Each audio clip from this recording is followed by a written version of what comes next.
The United States has killed or injured thousands of people by drone and other airstrikes in the Middle East and beyond, including civilians. No one is safe from these strikes. Not men, not women, not children.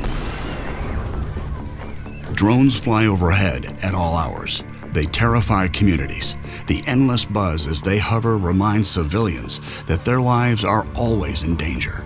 The U.S. government claims it uses drones and other aircraft because they can strike in spots where troops on foot might not be safe. The government argues that drones help protect us, but at what cost? As human beings, our most basic right is the right to life.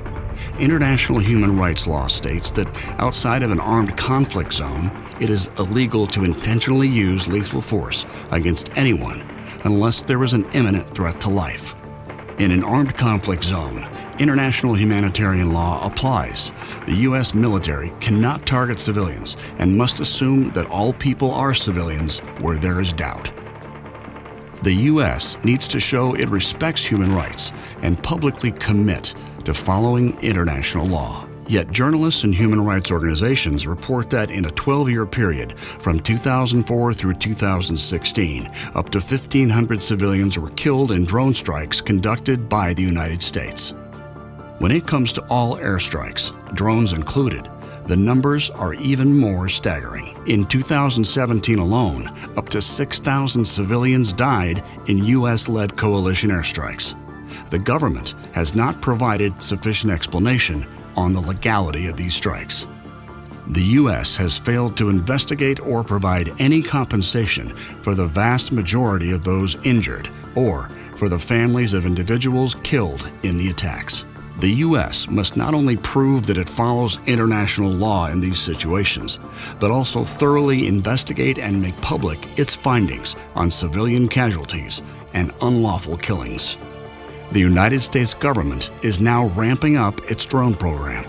The Pentagon asked for almost $7 billion for drones in 2018, 90% more than the Department of Defense forecast in 2013. As drone technology continues to develop, the U.S. should strive to be a model for how to use that technology lawfully.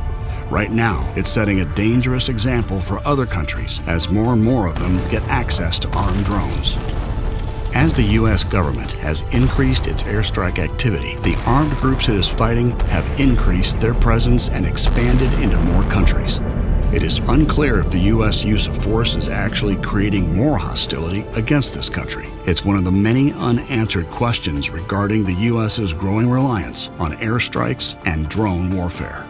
The United States must clearly state its policies on the use of lethal force abroad. When the government carries out unlawful strikes against civilians, it should be held accountable.